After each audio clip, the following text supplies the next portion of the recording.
because we're making up everything on the spot. I liken it to practicing for a sport.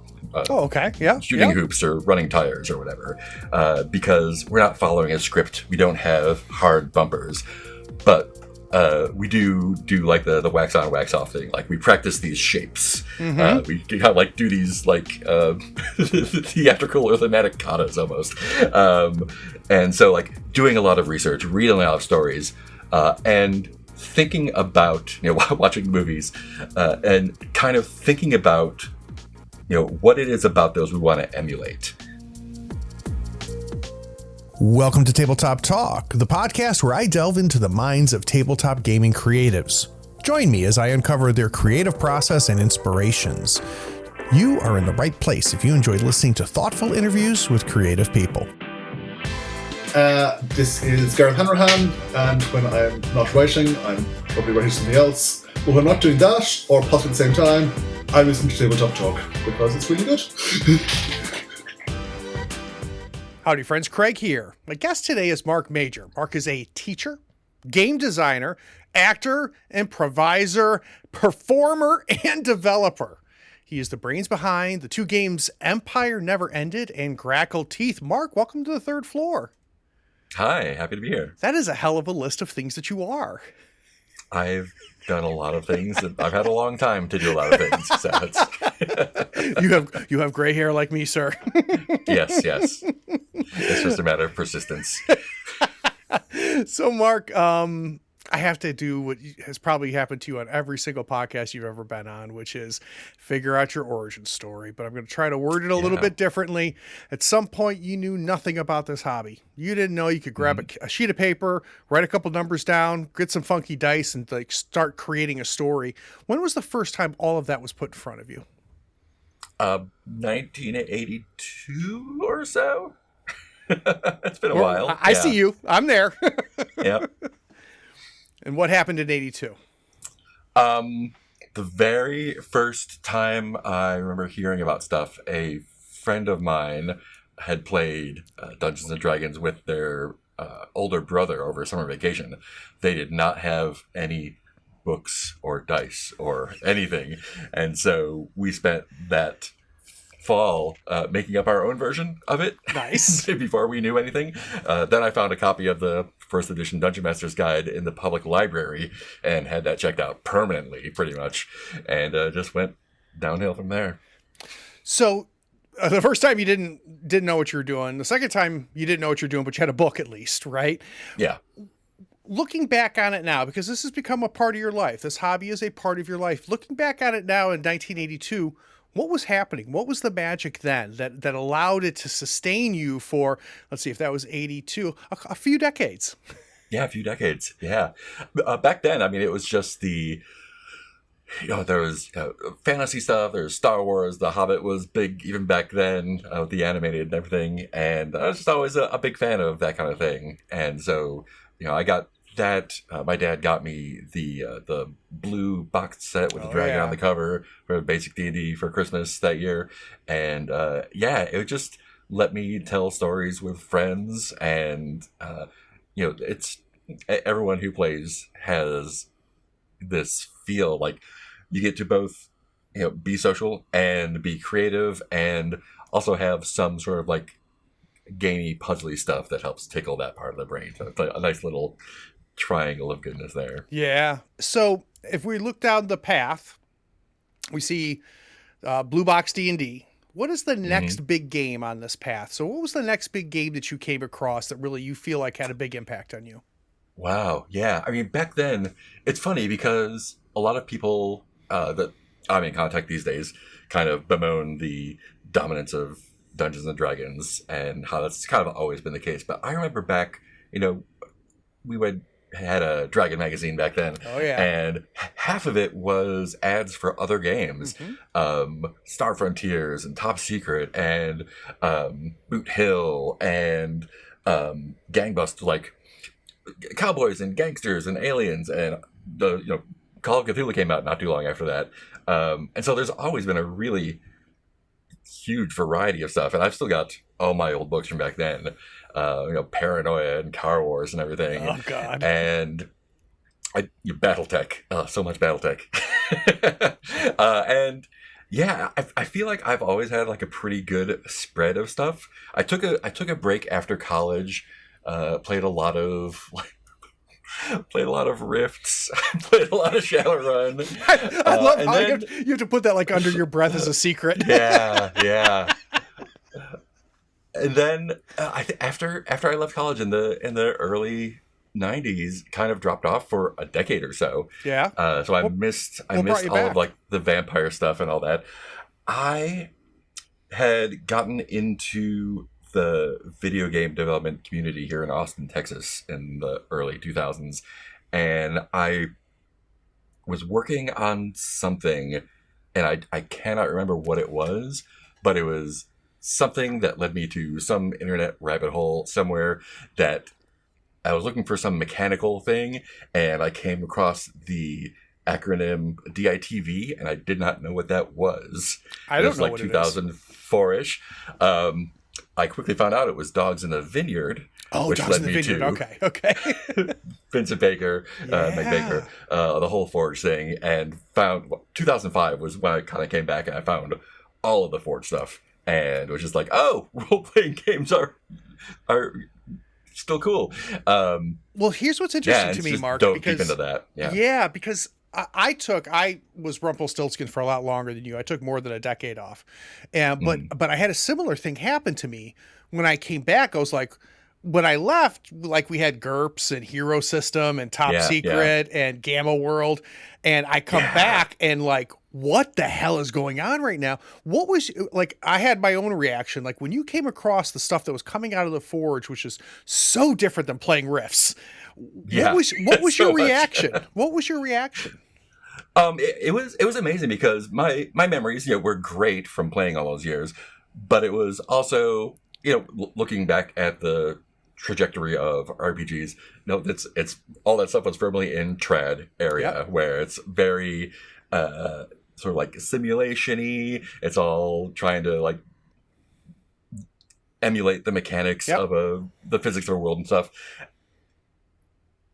Coming to the Forge stuff, that kind of clicked like, oh, instead of emulating like physics, we're emulating kind of like the physics of story or that kind of thing. Yeah. And I had just started doing improv theater around that time too. And so those two things really linked up together so hard. Like, oh, I can tell stories, with games like this, I can tell stories on stage and learning techniques to develop those skills. And so those really meshed incredibly well. So if I forced you to decide which had more of an influence, was it your improv skills and experience, did it have more of an influence on you as an RPGer, or did your RPG background have more of an influence on you as an improviser? That's a great question. I would say it's maybe like 51% RPG. Oh yeah, influence on improv, 49 the other way. Well, so it's real close though. I'd like to hear how that works. So when you start getting involved in improv, how does this RPG experience come in? How does that become a part of you as an improviser? Yeah, it was funny because back then, I remember I had found a local gaming group to play RPGs and board games and stuff with. And I had a social group with improv folks. And I always tried to get improv or theater folks to play RPGs and vice versa. And RPG folks are like, no, improv's way too nerdy for us. Improv folks are like, no, RPGs are way too nerdy for us. I'm like, you're literally doing the same thing. Just that makes you double nerd. Other people are watching. And then, like all the Critical Role stuff and happened later on. Now we are where we are. But yeah, I think I've been an introvert my entire life, and still, like, even after being on stage for 15 plus years, still am. And I think like the theater and improv stuff that I've done has really given me a lot of like storytelling skills, the ability to kind of like, growing up as a nerdy kid in the 80s, you develop bad habits, and one of those habits is wanting to control things. Yep. And I think that's that was a lot of the draw to games like that back then, where like, oh, I have my guy, or if I'm the dungeon master, I have my world, and it goes this way, and the rules say to do this. And video games the same way. And you see that in a lot of toxic nerddom Very everywhere much so. still. Yep. And I think the theater and improv stuff really gave me a lot of tools and perspective to realize that great storytelling comes from letting go of that control, not having to make up a story and run players through it, but to like just take your hands off the wheel. And it's so much easier. It's so much less work when you really have a table making stuff instead of just you making stuff. And so that part really informed my role-playing stuff. The other way was, a lot of improv stuff is, especially with people who don't have more than a few years of experience. It's super fun. Everyone's having a great time. And I think a lot of how do I say this? A lot of it kind of feels the same because it's just like, oh, we're just up here, like, using the new skills that we've developed, using these tools, playing these, like, theater games and stuff. And it all kind of feels kind of mushy. Like, you can do anything, and that means you kind of wind up doing the stuff you normally do anyways. Yep. And so in Austin here, we had some great theaters starting to do a lot of more narrative stuff. So the bulk of my career on stage has been doing 90-minute plays that we make up on the spot. We've done Chekhov plays, we've done Tennessee William, we've done Shakespeare and Dickens, and pulp action and samurai story, everything. And the best times is just like, we're just going to do a play for 90 minutes and make it up, and that's great.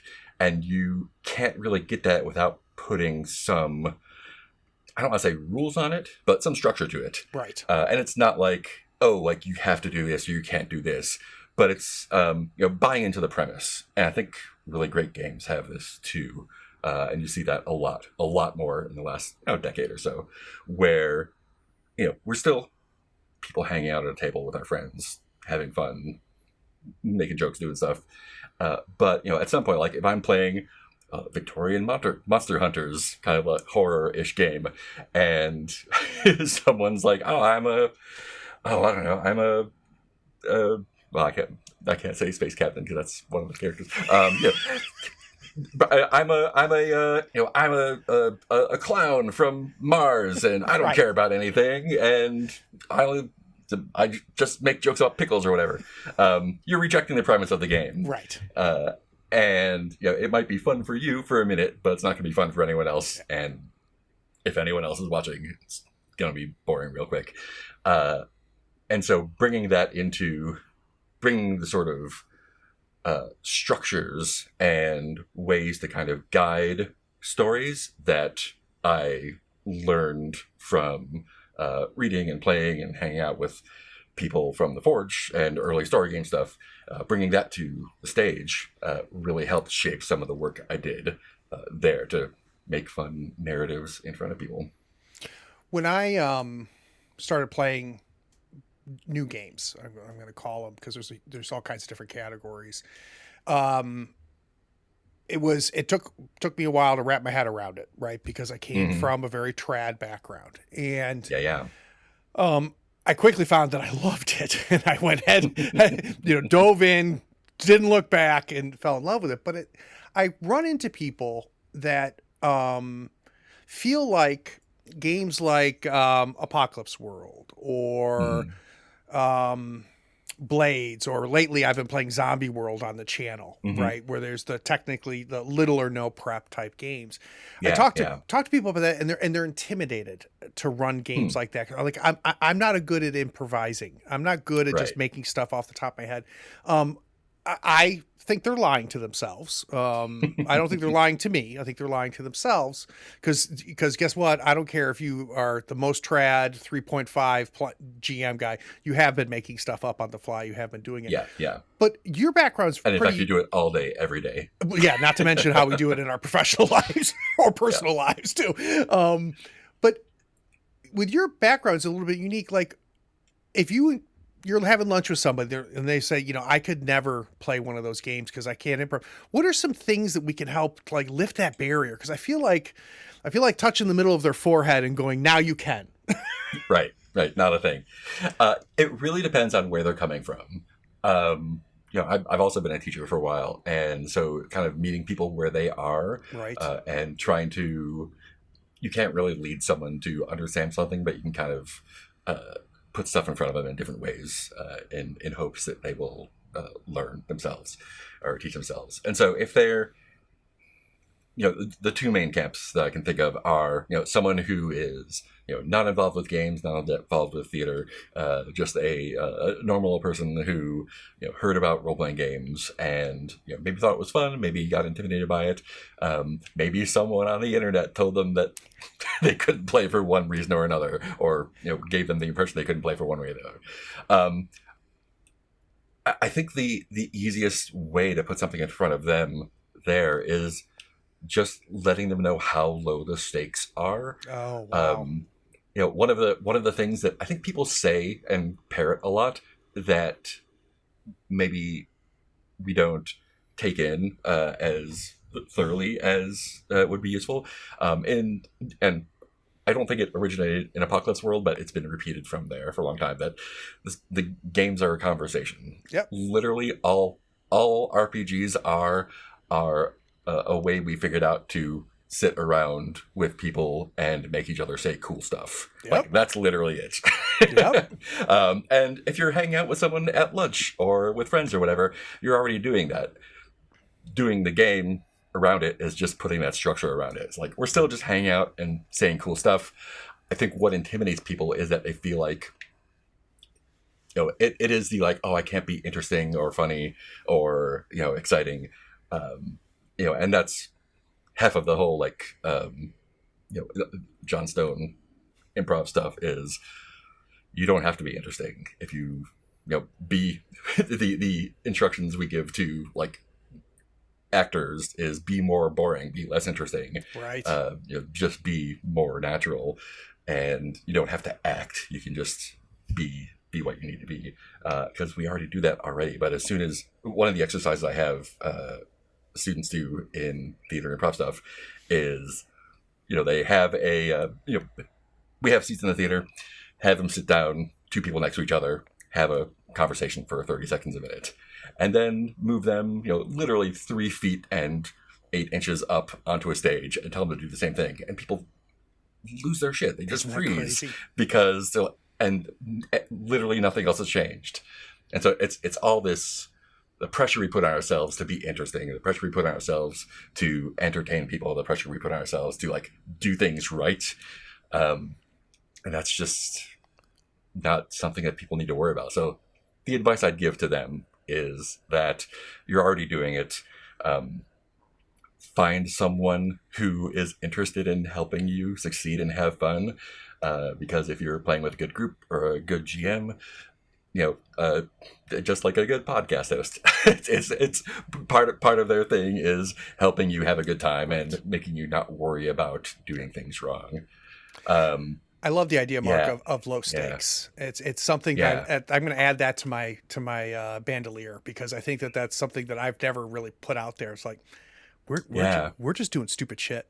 Like, and if you want to do stupid shit with us, you can. And there's nothing at stakes here, right? There's nothing. And some people feel, because I don't know, I play a lot of games. I racked up like over 200 last year. Wow. Ran about half of them. So, like, if I have a bad game, it's not a problem. But I think I give that advice to everyone else. Like, if a game isn't for you, or if you don't have a great time, not because of any bad reasons, but just like, oh, it's just boring, or it's not for you. Yep. There's always another game. You can play a game next week or next month. I think some people feel like, oh, I can only get together once every 2 weeks, maybe, if we can arrange it. And so every session has to be perfect. And it doesn't. If you're playing games, you're going to be playing games the rest of your life, probably. And there's going to be hundreds of games for you to play better later. And if you're trying to find who at the table is the hardest on you, just grab a mirror, because I guarantee. I guarantee it. So, Mark, let's go back. You find the forge. You come back into the hobby again. Your mind is blown. It sounds like you were a little bit like me, where you're like, I didn't know this existed, but I did. But now I know I needed this, right? And you just dive in. When does the itch to not just play, not just create at the table, but go, I think I want to make something. When did that first start to bubble up, or is that something that you've always done with everything? I mean, because of the the random happenstance of how I came into games, I was almost the game designer before I was a player, because we just knew like there was a thing called D&D. Let's figure out what that could mean. So we had to make up our own game before we found the actual game. And then there's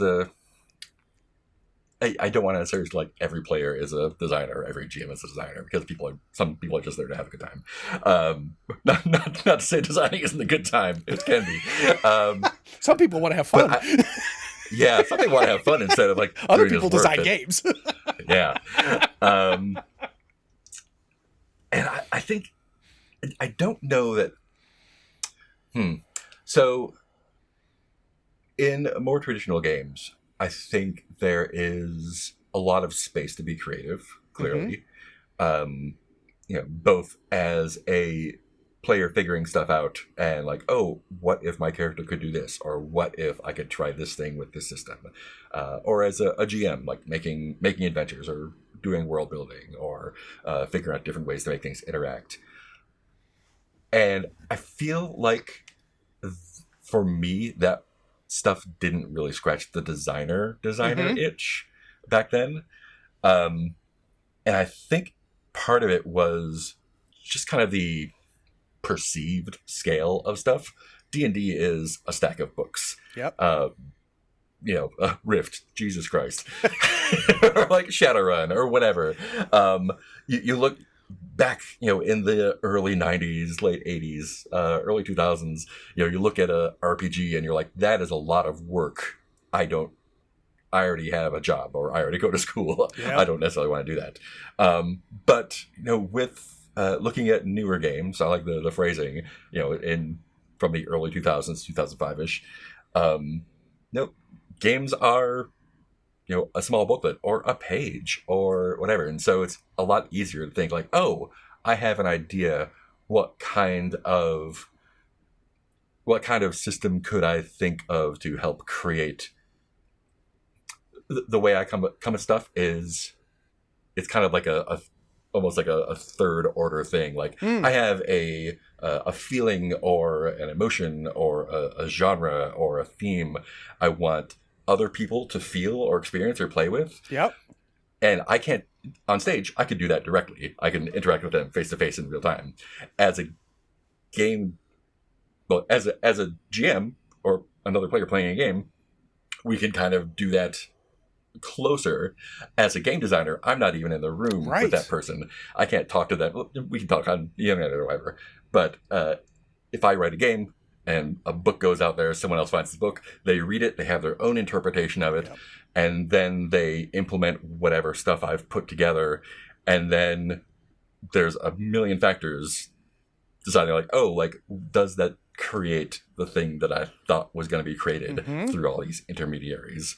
And so that's kind of like the fun puzzle for me. Interesting. Is what little things can I set in motion here, put on a page, and send out in the world, and hopefully those will cause the kinds of ripples that I'm hoping they'll cause. Do you create find that feeling or something later on? And do you find yourself, Mark, in a situation where I want to emulate a certain thing, I want to play a certain way, and I'm not finding the game to do that, so I guess I need to make one? Is that kind of how it works for you? Sometimes, yeah. It's, there's the, one of the first things I worked on that never finished was like, oh, I want to do like a zombie game. Great. What does that even mean? Like after thinking about it, working, I was like, oh, like, and this is a frustration of mine, both with games and with improv/theater stuff, is that, I'll often see someone come on like a Facebook group and say like, oh, I want a pirate game. Like, great. I need more than that. Right. Right. Or I want a science fiction game, or I want a zombie game. Like, zombie is not a genre. And I see people go like, oh, we're going to do a zombie show, or I have a zombie game or whatever. And, is it about, a person facing off against these like faceless hordes? Is it like a cool, tense combat thing? Is it you and your friends holding up and the real play is, the relationships and tensions between you? Is it, some metaphor for social stuff? There's a billion different angles you can come at that, and zombie is not the genre. The actual theme that you're playing with is the actual genre. And so that's where I like to kind of start. But also, just like, yeah, I like dragons. Dragons are cool. I'm going to make a dragon game. What does that mean to me? Yeah. Or like, I just, I was in the shower and I thought of a cool thing I could do with D12s and tarot cards. I wonder what kind of game would fit on top of that cool mechanic. Right. So there's a lot of different entry points. Yep. And my brain is, ADHD is a blessing and a curse. It's led to a lot of great art. But also, it's just like, things just come out of nowhere sometimes. I know they don't come out of nowhere. There's 1 million influences coming in all the time. They emerge out of nowhere, though they've been there the whole time. Letting my brain relax enough to figure something out is the way to go. Yeah, but there's really there's definitely no one way for me, and I don't think there's one right way for anyone else to do stuff. Just whatever works to get something fun going on. Yep. So guys, the Insider Insight series allows me to sit down with designers, developers, artists, writers, and creators and learn how they approach their work. I try to understand their process, inspiration, and the methods for crafting their creations. We got a lot to do here with Mark. When we come back from this break, we're going to talk about The Empire Never Ended. We'll be right back.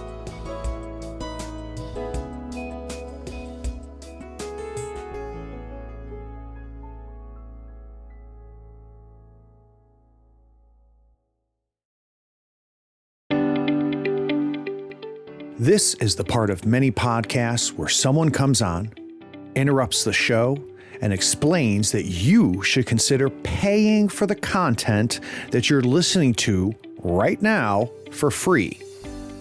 That pitchman explains by giving $1 or more a month, you not only support the show, but you allow the show to grow and improve.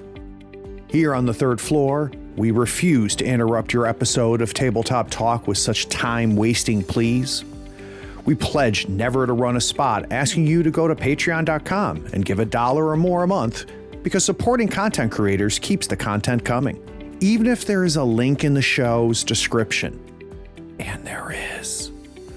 We don't ask you to click it and become a patron. We don't waste time rambling about the benefits like early access to episodes, getting episodes without ad breaks like this, or even getting a chance to play in one of Craig's RPG sessions. Anyway, enjoy this episode knowing Tabletop Talk, despite being supported by its patrons, won't engage in such blatant appeals for support.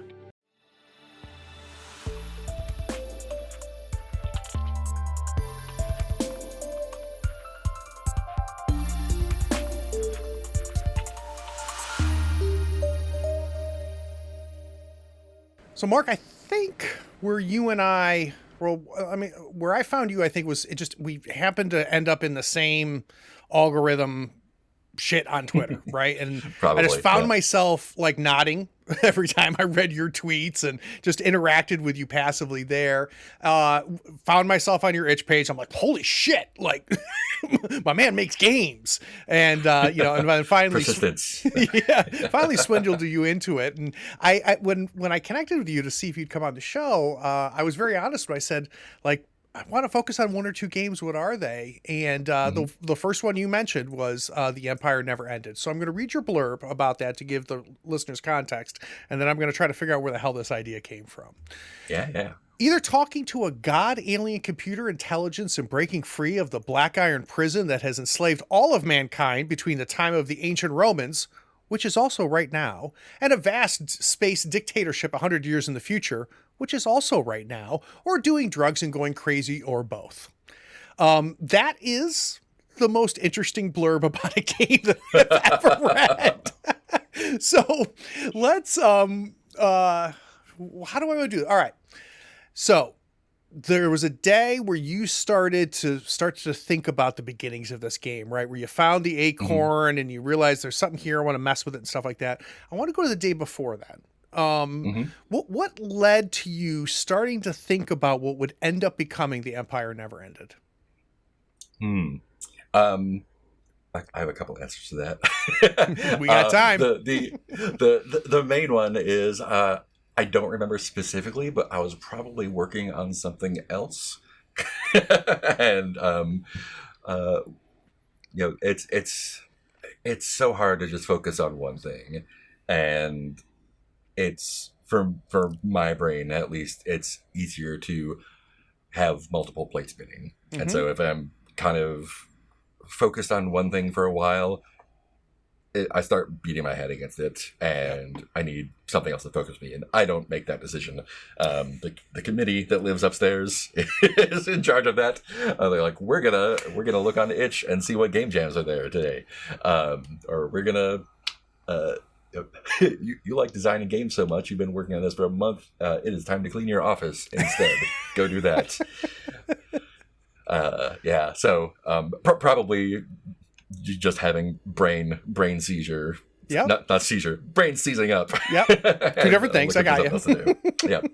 But probably maybe related. So like, what was it then, right? So what was that acorn? What was the very beginnings of this? Was it the themes and ideas? Because there's definitely a lot of themes and a lot of ideas here. There are. Was it a mechanic? Because you mentioned sometimes it'll be the mechanic first, sometimes it'll be the idea. So what was first here? So very first, this was from a game jam from a couple of years back. There's a game by Jared Sinclair called "What's So Cool About Outer Space." It is 6-8 pages, and it's a really light framework to tell cool science fiction stories. So they did a game jam. Lots of different, dozens and dozens of games came out of it. And I was like, cool, that seems like a low pressure thing I could kind of jump into and figure out. And because I had joined the jam a little bit late, a lot of ground had already been covered. Everything, lots of different science fiction, fantasy, all the usual, pirates and cyberpunk and everything. And so I'm like, what do I like that is not represented already? And I'm a big fan of Phil K. Dick stories. I really, a lot of the kind of way that his fiction looks at different ways to think about reality, whether that is from a philosophical standpoint or from I did way too many drugs standpoint, is hard to say. I've done my share of both philosophy and drugs. It is, the writing is of its time, and at times it happens to be when I grew up and started reading, so a lot of it resonates on a sort of stylistic level, whether or not I agree with some of the content. And also a few years previous, we had done a Philip K. Dick improv show. I have no idea what that would look like. It was called False Matters. It was done by GNAP. GNAP Theater Company, and it was a great time. My buddy Shannon McCormick directed it. Shannon and Kareem, I think, directed it. And with this kind of show, which is the show that I usually wind up doing, there's a lot of dramaturgy that goes into it because we're making up everything on the spot. I liken it to practicing for a sport. Shooting hoops or running tires or whatever, because we're not following a script. We don't have hard bumpers, but we do like the wax on, wax off thing. Like, we practice these shapes. We kind of like do these like theatrical or thematic katas almost. And so like doing a lot of research, reading a lot of stories, and thinking about, watching movies, and kind of thinking about, what it is about those we want to emulate, and what what elements of the story or what elements of the characters or what beats do we find interesting? What messages coming out of it do we feel like are cool and we want to show off? And so we do a lot of work to beat our brains into that shape and then forget all of it and then go on stage and fill that shape up with something else. I don't think I've ever said that out loud before. That's fun. That's good. I had a lot of that. I was there with you. Burned into my brain. And one of the cool things we did for the show was in the game, there's 20 themes. They all have their own little icons. In the show, we had the audience pick 2 of these themes and then built the show around those. And the way we did that, I built a flash animation that was projected that did like a slot machine kind of thing with them. And we came out with a suitcase with a dumb light up red button that we had the audience member press while the person in the tech booth ran the thing.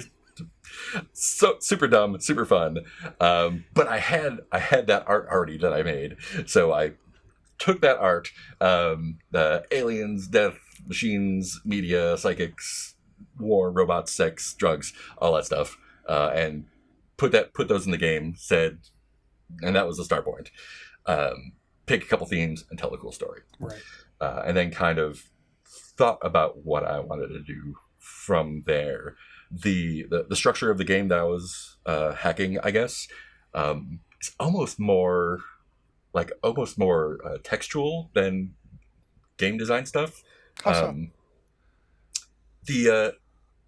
What's so cool about Outer Space has this really strong design sense in the way that the rules are presented. And some people, it's easy to say like, I'm going to do this about cyberpunk instead of spaceships, and just kind of like swap stuff out. And that's great. I love doing that. That wouldn't really work here because Phil K. Dick stuff isn't just like, you can't go and say like, oh, they always have this, and this. Right. There's always a vampire or whatever. There are rarely vampires in Phil K. Dick. Well, almost never. Depending what you... Anyway. So I kind of had to pull that, the thematic stuff out, but kind of use the same, not necessarily graphic design, but kind of, what do I want to say? Presentation? The presentation, I guess, Yeah. of it. And then had to figure out what to fill that space with.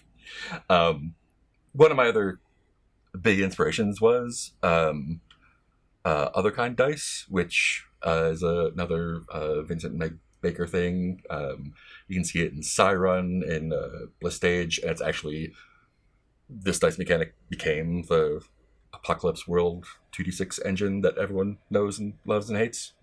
But basically you come up with a couple of things. I'm a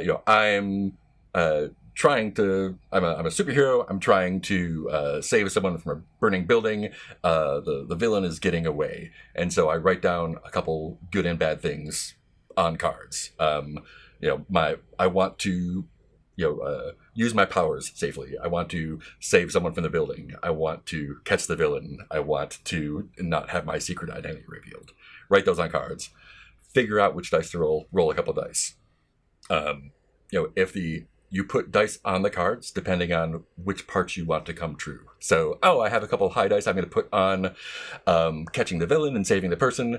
I'm going to put these low dice on my powers go nuts and someone finds out my secret identity. Mm-hmm. And then you figure it out from there. And you can see that in the structure of Apocalypse World kind of pick lists. Here's some good and bad things. Depending on what you roll, pick one or two. And the GM picks one. Yep. Yeah, exactly. Yep. So I kind of boiled that down into, in Phil K. Dick stories, one of the things you see a lot is, what is real? What is reality? Is what I'm seeing what I think I'm seeing? Am I being fooled? Am I fooling myself? Is just the world not what I thought it was? So when a inflection point comes up in the game, there's three things. There's the good thing, the bad thing, and then the reality. Roll some dice. There's some mechanics around that, and you put those in there. and you decide, does the good thing happen? Does the bad thing not happen? And then there's a reality die. The reality die is also inspired by Graham Walmsley's Cthulhu Dark, which you can now see in Trophy. Trophy Dark, Trophy Gold. If the die you put in that box is higher or lower than the current score, it goes up or down, and reality gets weirder. We bring in themes, and at one point, you actually switch places with the GM, so it has a rotating GM kind of thing. GM agnostic, I think, or GM fluid, I think is what I called it. That's funny.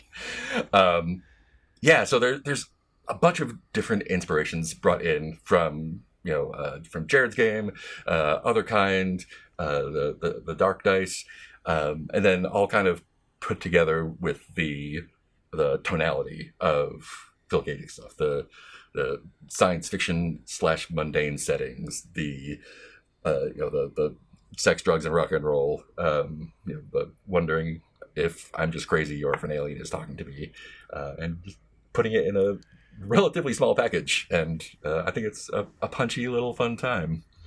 So, Mark, we talked about the distance from the creator to the consumer, right? And talked about, the different phases of that. And the last one that you mentioned is game design, where you are making something and then you're throwing it into a bottle, throwing it into the ocean. Someone else is picking it up, reading it with their own, whether they mean to or not, their own influence comes in and it comes played. Yeah. Have you heard anybody come back to you since playing this game? And what are some of the things that you heard that surprised you? Was there things that people did with this game that maybe you didn't intend, or that you're like, oh, that's interesting, I didn't put that in there, but you did it? Not that I've heard third hand.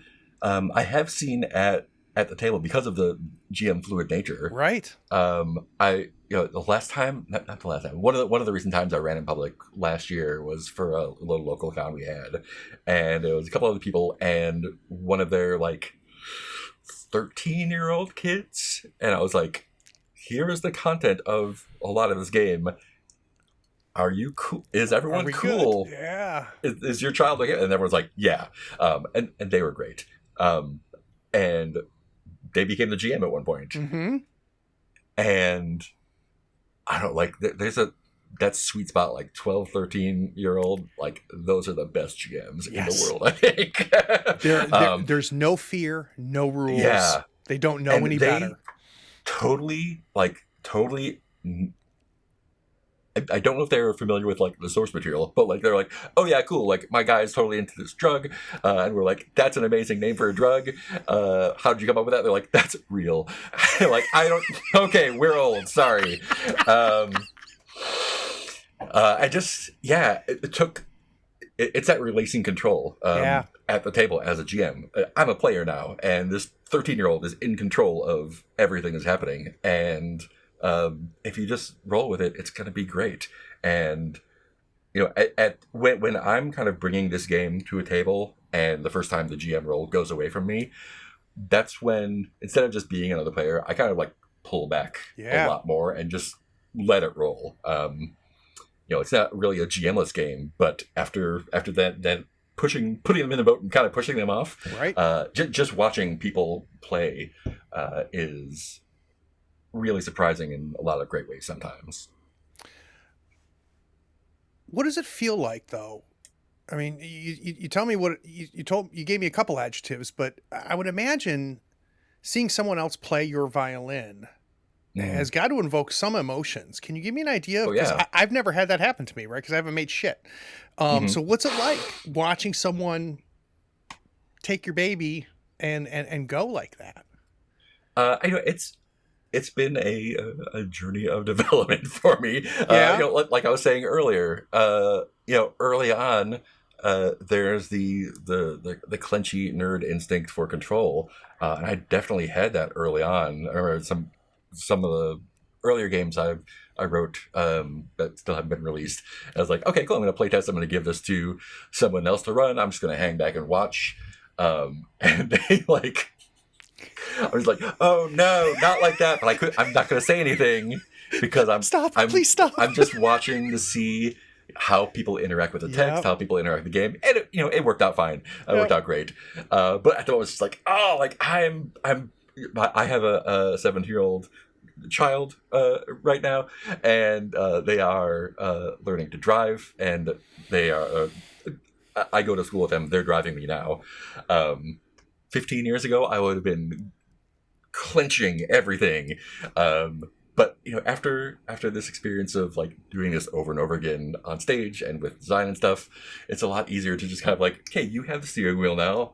I'm just gonna be cool. There's literally nothing I can do to change what's gonna happen, and they're great. And they're great. So there's nothing to worry about. I think most of those control issues are almost entirely internal across the board for most people. For sure, right? And it's so easy to just say like, oh yeah, sure, just relax and be cool. It is not that easy.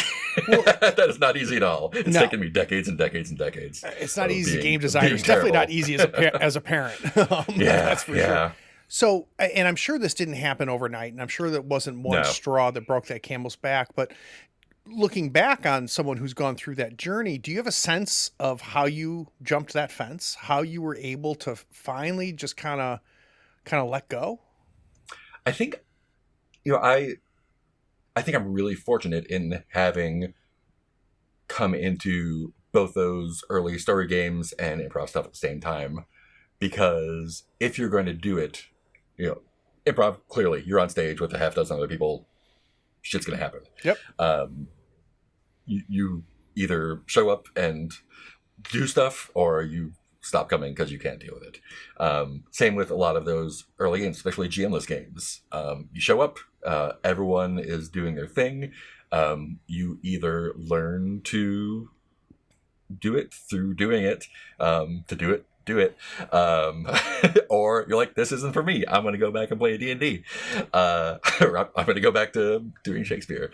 And it's, I think everyone is capable of doing it. Right. I think How if did I you came do to it? myself at 15, I would have had a really hard time hearing what I'm saying right now. Yeah. And I think literally the only way to practice it is to find something like this, whether it's theater, whether it's games, or whether it's team sports, or whether it's we're doing projects with a group, or any number of things. It's just such a fundamental human skill that so few of us have the opportunity to consciously develop. Yeah. But I think everyone is capable of, and the only way to do it is to do it, and I think the key part is it's internal. You can always take two views on it, right? You can say, oh, that's not what I wanted. Everyone else fucked it up. They're terrible. I should have been in control. I'm going to hold on tighter next time. Yep.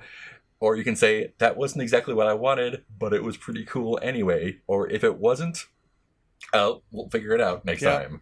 And there's probably nothing I could have done anyway. And take a breath and do some somatic work, do breathing exercises, get therapy. For sure. Go to therapy. Amen to that. Amen to that. And yeah, it's just, I think the key thing is just making that decision to decide that's the kind of thing you want to do. If you don't decide, if you decide hey, I need to hold on and control everything, no one can do anything about that. It's got to come from what you want to do. Yeah, and you answered a question I hadn't asked yet, which is, it sounds to me like I was going to ask, is this something that just kind of happens passively, or is it an active decision? It sounds like it's an active decision in your mind. Yeah, I think some lucky few people, it does just kind of happen naturally. Definitely not in my case. It's definitely been a work for every step of the way. So let's shift gears a little bit. We're going to go to a solo game called Grackle Teeth. So let me do the little spiel on that, and let's really, we're going to go through the same thing here. So you play as the last survivor of a human extinct event, an apocalypse on a massive scale. Buildings still stand, the sun still rises, and vegetation has reclaimed the works of humanity. Few animals roam the empty streets, and those that do are feral, ravenous, and relentless. This is Austin, Texas, USA. The date is unknown. The only time that matters is between now and the next time you must go out and scavenge for supplies. You have survived this long, but not for much longer. Food is scarce and terrible. Springs and rivers are clogged and poisoned, and the birds hunger for your flesh. But They still, sure do. you persist. You endure because that's what humans do. So I'm going to pause here for a second, Mark, because I don't know if anybody's told you, but you're very good at writing these blurbs. Thank you. Yeah. Again, a skill that takes effort to develop consciously. Yeah, I've read a lot of blurbs. And every once in a while, I'll come across somebody who I read them and I go, this person is very good at this. And so hats off, because it's evocative. It makes me think. It puts me in the game before I even know what the fuck the game is. And that's a skill, my friend. Thank you. So I guess the first thing. Go ahead. To address that specifically, one of the pinnacles of that kind of thing is John Harper's intro to Lady Blackbird. Oh my God, if so you true. look at that, 2 sentences, I'm not gonna look it up and read or anything. Go look at it. Every word of that sentence does so much work to tell you where you are, what you're doing, why you're doing it, everything. And it's there's a few people that can do that. John's great at it. Yep. Chris Bissett is a great writer these days. So many good people. That just every word does that work. And for me, at least, you've heard me talk for the last 50 minutes. I go on, and it takes a lot of effort to edit myself down into something that matters like that. I think the intro to Lady Blackbird is a great example of that, where just every word is chosen, and it punches you, and it puts you and moves you forward. You know, when I think about this too, and this is not a game blurb thing, but I think of the prompts in For the Queen was another instance where I just came across text that just ripped thoughts out of your head and emotions out of your heart. Alex done an unbelievable job on those prompts and really changed gaming in a lot of ways. But my question for Grackle Teeth was it, I've got this cool ass apocalyptic idea. Was it, I want to make a solo game? Where does Grackle Teeth start? If I remember correctly, I think this one was inspired by a mechanic. And I think I misremember where I got the idea from originally, because I talked to Daniel Solis, another designer who I thought tweeted about something. I was like, that's sick. I'm going to grab that. And I talked to him later. I was like, I never said anything like that. Great. It must have been someone else then. I don't know. But I think someone was talking about some board games that used river mechanics, and river mechanics are kind of you have a line of 2, 3, 4, or 5 cards. Yep. You can take cards from the end for free or buy something. I think Small World uses it. A lot of games use it. And then you refresh it, and they move on. So I was like, that's a sick idea for some role playing game thing. And I think the word river was the thing that set me off. I live in Austin, Texas. There's a river. They call it a lake. It's not a lake. It's a river that goes through the middle of town. Yep.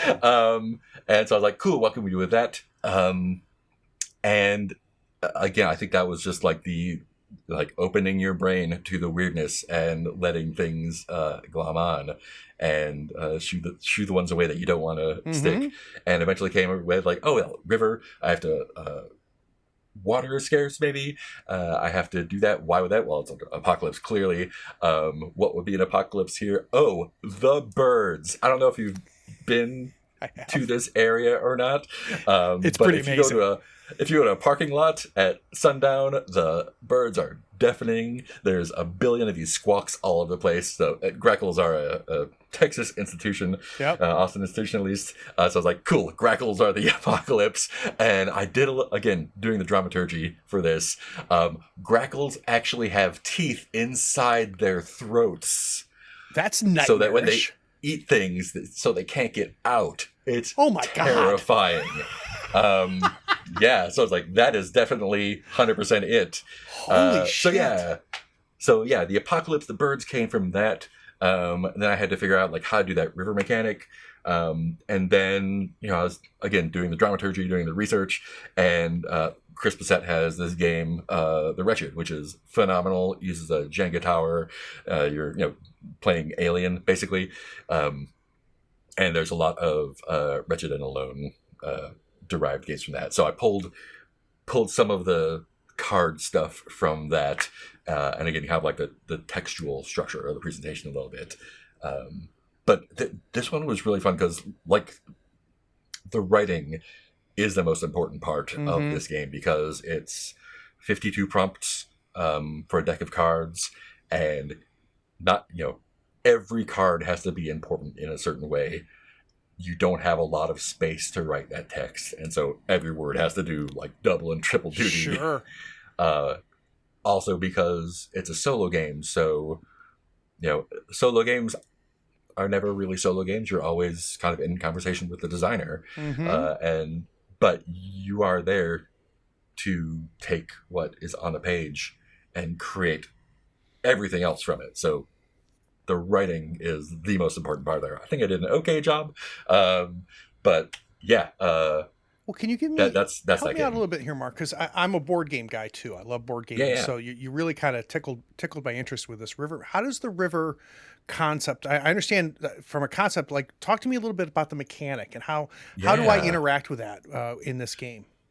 So let me pull up the PDF of my own game. So I have figured out the works. worst people to ask about games is the people that made them. I'll ask somebody about a rule in their own game, and they're like, I don't know, Craig. Go It's so funny because look in the book. Some people, bless them, like some people are able to like. I'm playing a mega game of Beam Saber right now, and like Austin, like Beam Saber is his game. That's what he does.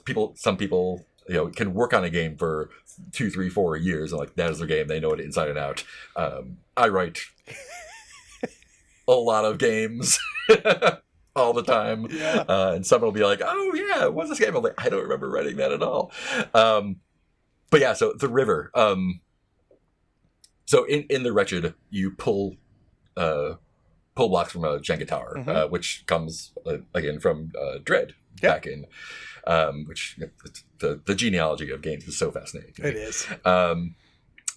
So instead of Jenga tower, you're using dice here, and so the river is in the Wretched. You also have a deck of cards. So the river is you're laying out these cards, and basically you have your dice. You're not rolling the dice. You're using them to kind of track resources in a cool little way, and so you are spending resources to get cards, depending on where they are. So you can always take the last one for free. Right. You can spend, I think, 1 or 2, depending on where they are.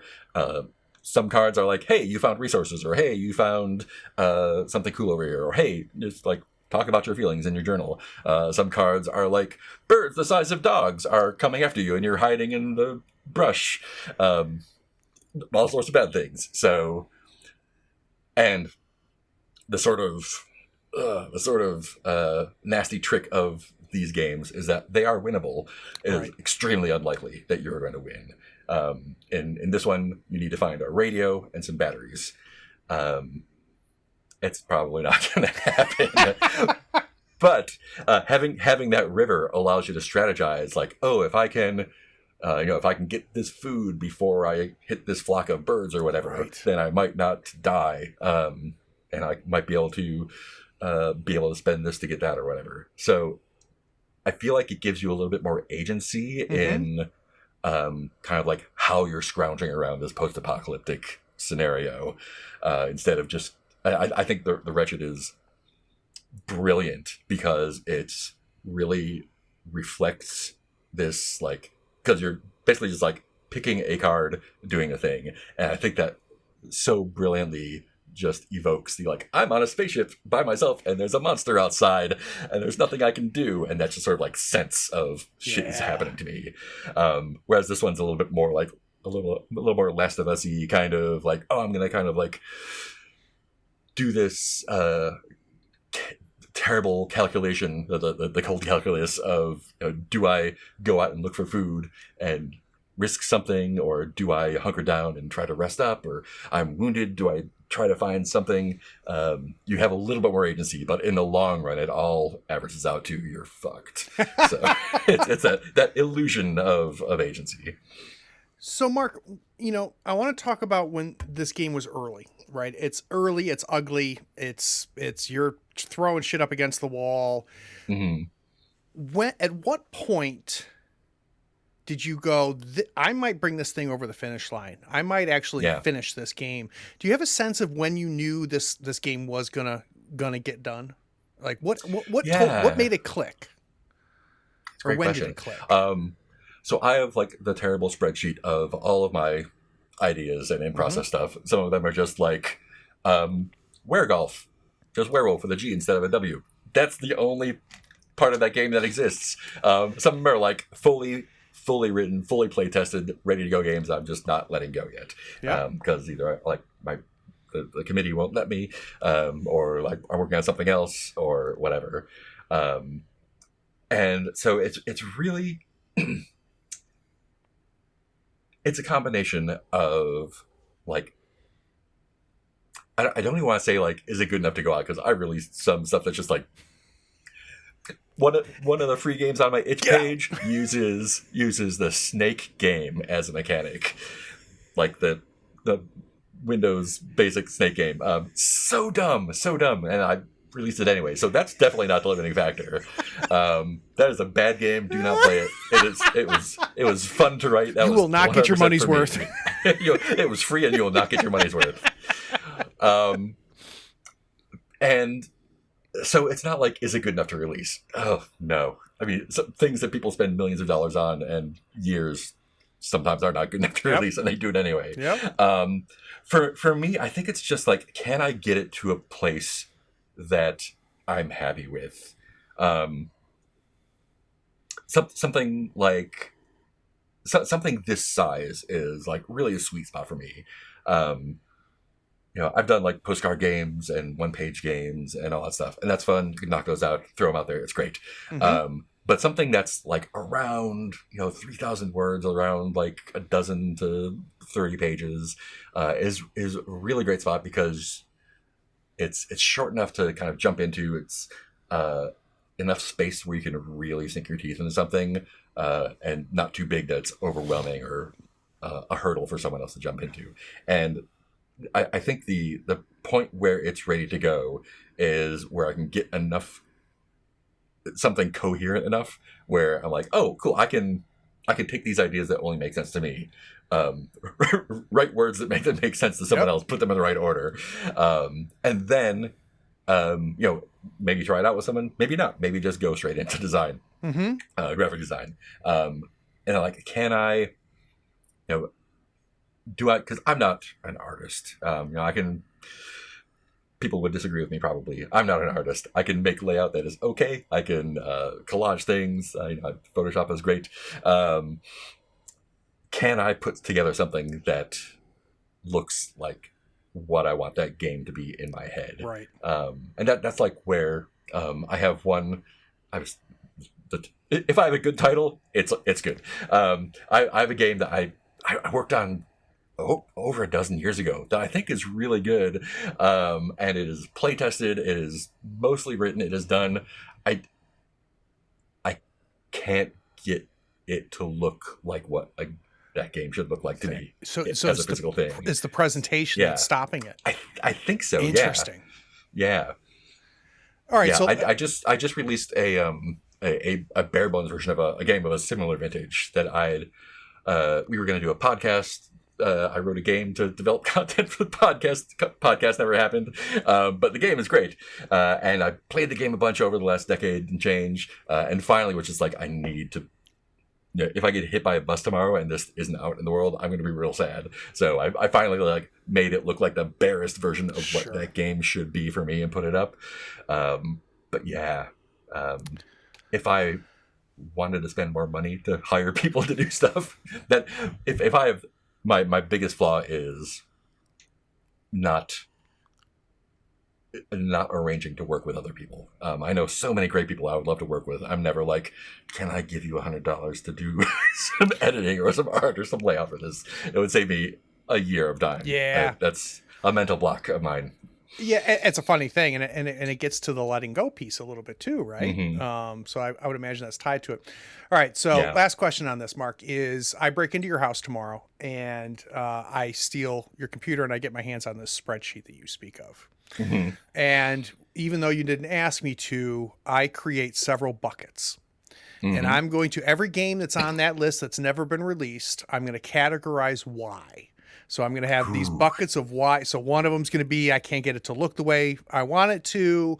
Another bucket might be this. I'd like to get a sense of what are the buckets I would end up with. So what are these things that are stopping these birds from flying? Yeah. Let me look at the spreadsheet. Some of them, there is a bucket of, this is boring, actually. This sounds good on paper. You found a cool title. You've got a good pitch. It just sucks. Yeah. Don't show it to anybody. I'm boring myself just by looking at it. So I cannot bring myself to work on it. There's some like that. Some of them are earlier on. Like I have some things that are like a title and maybe a paragraph of pitch stuff or delirious notes that like that sounds cool. If someone else made that game and gave it to me, I would super play it. It's just not sparking anything for me beyond that initial thing yet. In the middle though is like where the actual frustration is. I think that third bucket is it's a good idea. I've done some work and gotten to a place where there's something here. Mm-hmm. And now what I need to do is sit down and write 78 cards to put things, or detail these NPCs, or draw these maps, or tweak this mechanic that is almost there, but it's going to take several iterations to do. The frustrating part is like I've done that work before. I know I can do that work. I am doing that work right now on other things, but for some reason I look at it and I'm just like, I would rather go lie in the street. Yeah, not today. To type another word here. And there's no rational reason for it. Yeah. And sometimes I muscle through and get them out. I think Grackle Teeth was one of those for a while because there's a lot of writing for 52 prompts. And sometimes I produced a roguelike tarot deck, so it's all ASCII art. Nice. And that's set for years and years and years until something clicked, and the committee is just like, this week you're going to work on that, and then you bang out 50 cards in layout. And so sometimes it's just inspiration is such a weird and meaningless thing. I don't know that really fits with how my brain works, but there's something like, there's that initial spark to make me write it down, and then there's the kind of like long burn of something that is tickling my brain in the right way, that I feel good about it. And discipline is not the thing that does it for me. I can block out an hour every day to write and still just be like, this is never happening. Do you find situations, Mark, where a past you is far enough away that you can go back and read that game again with different eyes? Absolutely. Does that happen? Yeah, I've definitely I will go through and review my pitches to myself every once in a while, and maybe read a game that is like 75% done and be like, wow, who wrote? I do not remember writing this. Right. Yeah. This is really good. Someone should finish this. or the opposite. But yeah, definitely, like, I don't know, again, persistence. Like, I don't have discipline. I do have persistence. Right. And those are two different things. Absolutely. I will eventually, if I wind up being rich enough to get whatever medical treatments that lets me live to 300 years and society doesn't collapse, eventually one of these games will get done. And something will get done. Like, I'm since I got back into designing after taking a little break, like I release stuff pretty regularly. It's just not always the stuff I want to. Sure. It's just, some years I release half a dozen things. Sometimes it's 2-3 things, but there's always something cooking. Sometimes I need to, like last year, or maybe the year before. Time is so weird. I was working on some stuff in the back half of the year that I was just not inspired by. I did a lot of work on it. There was some like hex crawl stuff I was writing that is really good, but I just couldn't. It didn't interest me at all. Yeah. And it's done. It's one of those things that's just done. It's not getting released. But I had spent the last 6 months just working on stuff I was not enjoying and burned myself out and was completely useless as a designer for a while. And I just had to give myself permission to be like, you know what? It's okay to not produce stuff all the time. Yeah. Your worth is not what you make. Amen. Even though it's fun to make things. Well, and but I think I've gotten past that now, which is a nice feeling. I think I lied to you about my last question. Now I have the last question. Where do you find joy in this, Mark? We've talked a lot about the agony. We've talked a lot about the frustration. I hear the joy in your voice, but I want to understand that a little bit. So, you obviously love to make games. Where do you find the joy? Wow, I have do you want the short answer or the rambling answer with background? I'll let you know.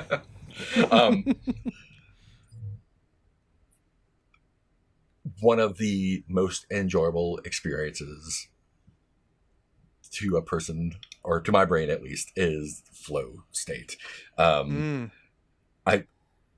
can take it too far because of my brain chemistry into hyperfixation. Yep. But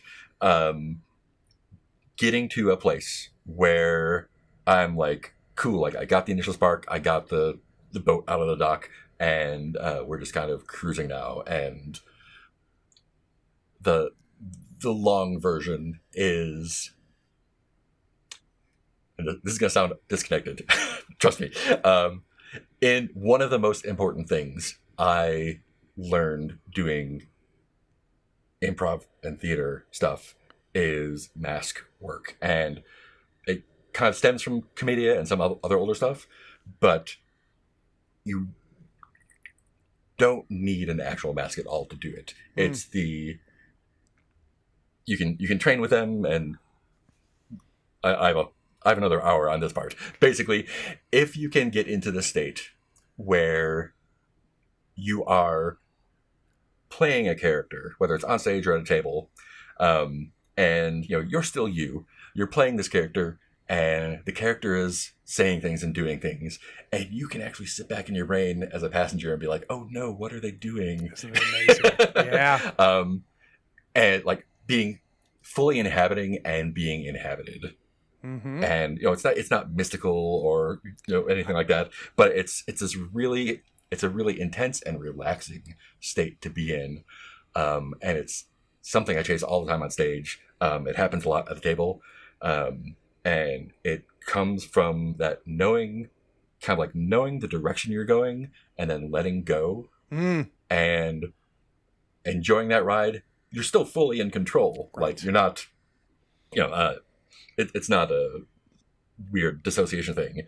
You're still fully present, fully there, and doing that thing you want to do, and just kind of enjoying doing it. I think that goes for being someone on stage or at the table, but also in life. I think when you get into that flow state, or when I get into that flow state, I think that's when I have somehow found a way into wearing that mask of the competent designer, where I can sit down for 4 healthy hours, take breaks, write the stuff I want to do, design the stuff I want to do, and then kind of come out of that trance and be like, yeah, that was good work, and I enjoyed doing it. It was not a slog. This was like fully engaged, fully creative, fully doing that work. I do not know how to get into that state reliably. I've practiced for a long time. It happens sometimes. If I could, I'd be a millionaire. So I would imagine it's multi-factor, Mark. It's really interesting to hear you phrase it that way, because there's something that's been happening to me recently as a player.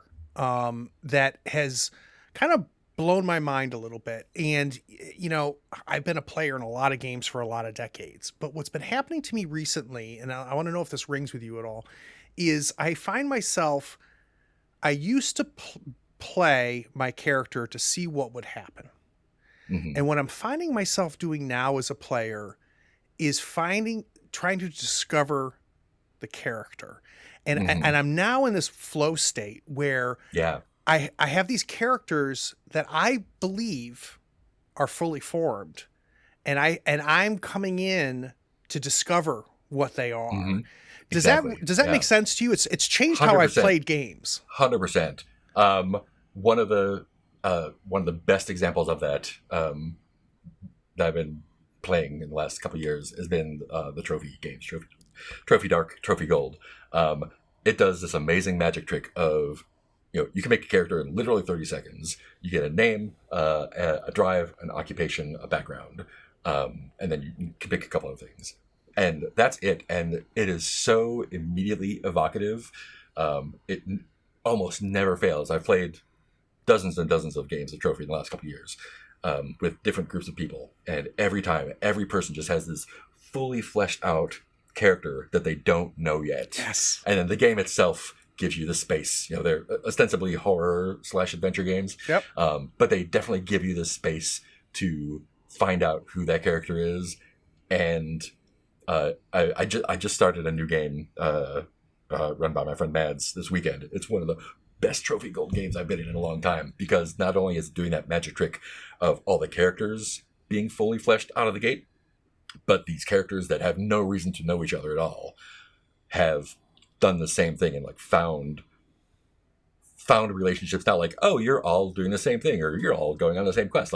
Just happen to be the same place, but all finding these ways to connect to each other. And it was, it's so delicious when that happens. And yeah, playing to find out is great. Playing to discover who you are as a character, amazing. I love it so much. Yeah, very, very much so. So guys, we're going to take one more break. When we get back from this break, we've been talking a lot about how Marc makes things. I want to find out what Marc eats. Let's find out what he consumes. We'll be right back.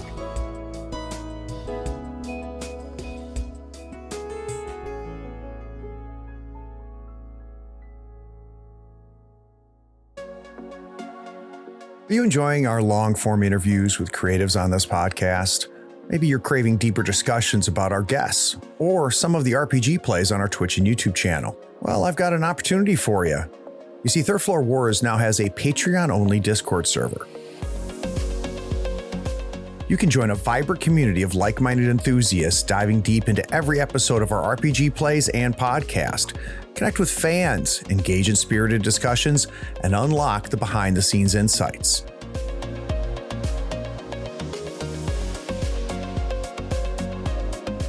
For just $1 a month, access a world of tabletop gaming goodness. Connect with passionate gamers who share your love for the Tabletop Podcast and everything produced on the third floor.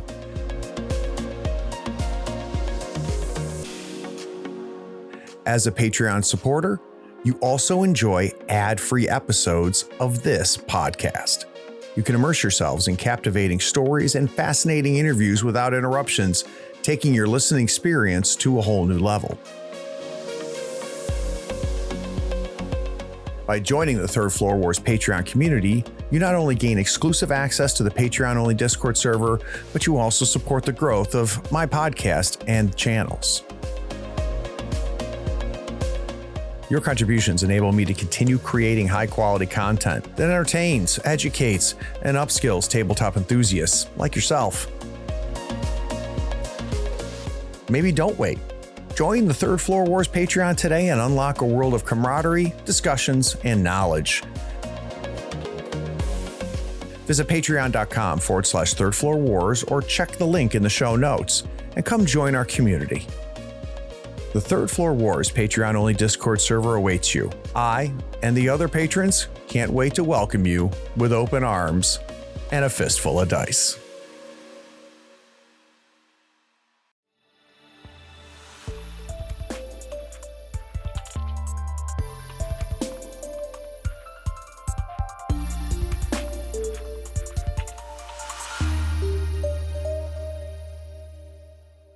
So, Mark, what I've been discovered probably in the last year and a half of doing this, so somewhat recently, is it is definitely interesting to do what we've done, which is talk about what inspires you. What is your process? How do you get from nothing to something?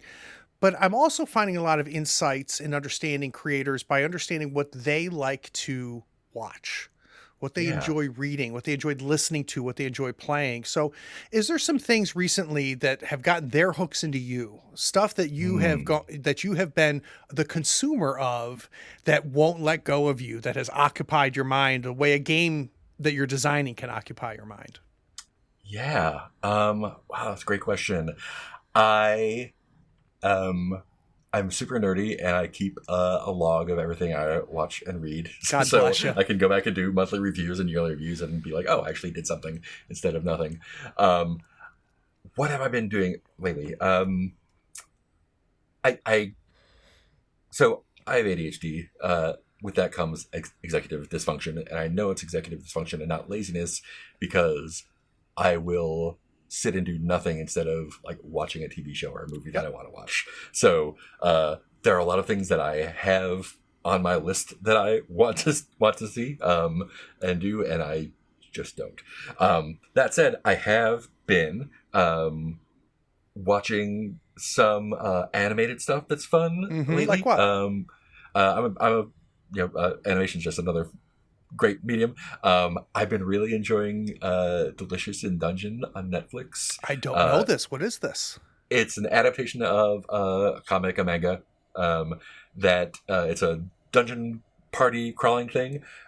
One of the characters is a dwarf who is a chef, and the whole thing is they go into the dungeon and they can't afford food, so they eat the monsters. And every episode has a different way to prepare the different monsters. It's super charming, Amazing. It's just so good. I highly recommend. My kid just recommended to me Has Been Hotel, which is on some network probably. I got I'll figure it out. I'll link it in the notes. Yeah. And they're like, oh yeah, it's like Satan's daughter is opening a hotel in hell to help people get out. And there's songs like that. Sounds great. My kid is 17.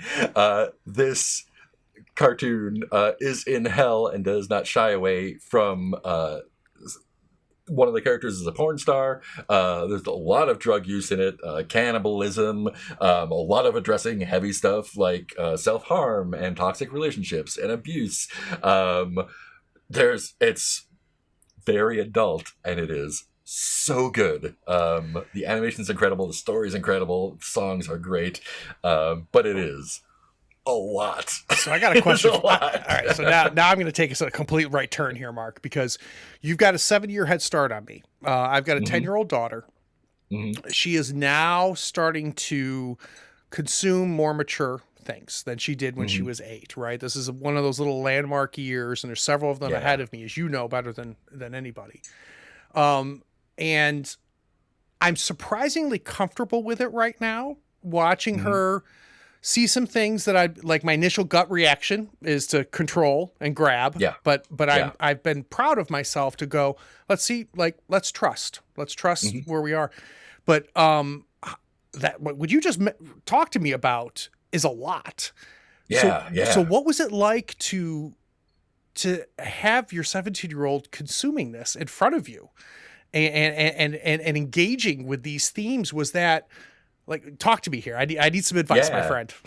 Yeah. Well, they had watched it previously and then recommended to me. I watched it by myself.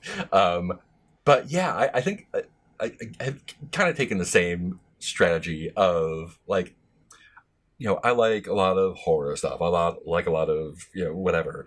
Same. And so, when she was a kid, they were a kid, we watched, Evil Dead and zombie movies and, Event Horizon and like whatever else. And, if they didn't want to watch it, or they were, they got scared, rarely they got scared. Of course I'm not going to force them to watch anything, but I wouldn't, if they wanted to talk about something that was going on, or, I'm there to talk about it. But also, letting them know that it's okay to like that stuff and feel how you feel about it. It's been really interesting, as they're getting older, to see, and I don't take any responsibility for this at all, or any credit. What's the opposite of blame? Credit, yeah. Any credit for this at all? Because they're really great about reading like very mature, manga and stuff, and watching anime with a lot of mature themes, and reading a lot of books, young adult and adult, that deal with a lot of stuff, and talking to them about like, here's what's going on with here's what's going on with my brain. Here's what's going on with how I feel about what my body's doing. Here's how I feel about relationships and stuff. Yeah. I would not have been able to have that conversation with an adult when I was that age. I would not have even had the language to have that conversation with myself at that age. I think. So why are they different? If I had to go to a library to get books, if there was a movie, I had to see it in theater, or, I wasn't old enough to get a Blockbuster card back then. Yeah. If they get a recommendation of a book or a YouTube series or something, they can just get it at their fingertips. And I think, again, it's a lot of very, very privileged and very fortunate to have the environment where they're around people to make good recommendations, whether it's just because they're like, this is entertaining stuff that a 12-year-old wouldn't normally watch, or like, this is really interesting to do with relationships or queer stuff or abuse or whatever issues else come up. People write about it and make art about it, and I don't think if a kid is old enough to understand it, I don't think stuff is off limits for that, because I think giving kids the language to think about things and talk about things, even if they can't talk about it with another person, just to kind of process it themselves, I think is super useful. And I am super envious of people growing up in an environment where so much is available to you. There are clearly downsides. No question. Right. But overall, having more access is good, I think. Yeah. It, my wife and I we're like every single, like, I'm sure you can recognize this. We all thought our parents knew what the fuck they were doing. They had no idea. In the same way that I have no idea what I'm doing, neither does my wife. Thank God she's smarter than me. But one of the things that I think her and I are trying to do, and I hope we're successful, is recognizing and reminding ourselves that if Cecilia doesn't talk to us about this, she's going to talk to somebody else about this. And we've got to really make sure that we're available.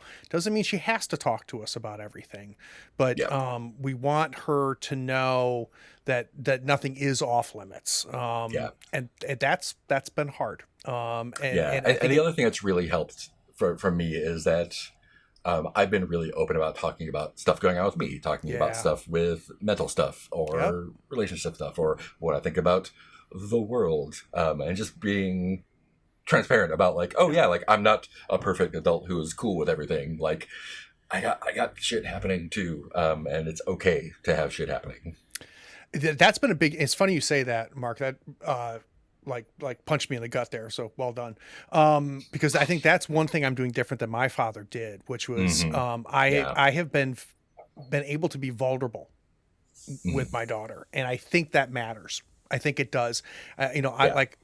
She now understands, talk about language. Like, my daughter goes, you don't feel good about yourself right now, do you, Dad? And I'm like, I don't. And that's a conversation that never would have happened when I was growing up. But I love that she understands that that's going to happen, that we're going to have points in our life where our biggest enemy is upstairs, and that's okay. Right. That's not a thing to be afraid of. It's something that's going to be a part of the rest of your life. And some of us deal with it at more degrees than others.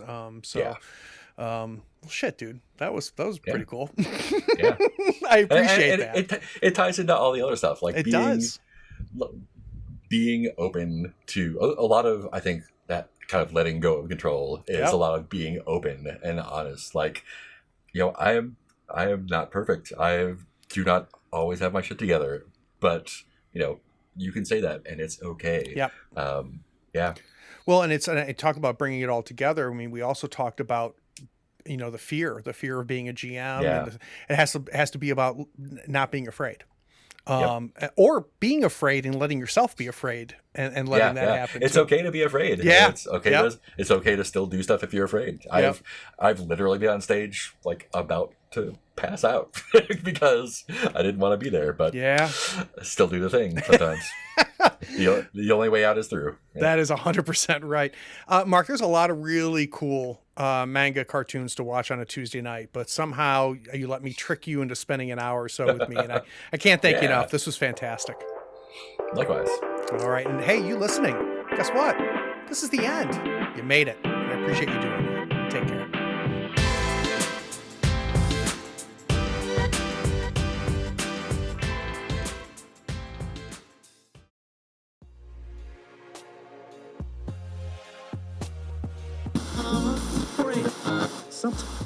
Oh, that was sweet, dude.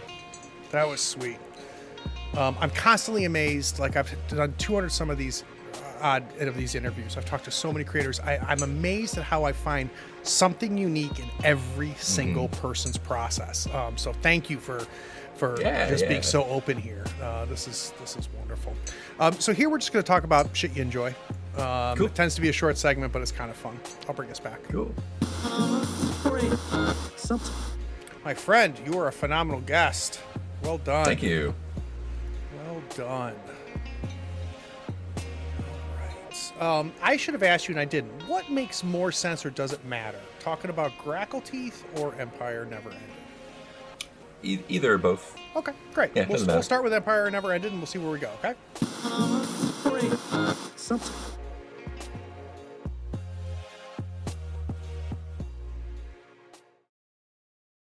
Hey, are you still here?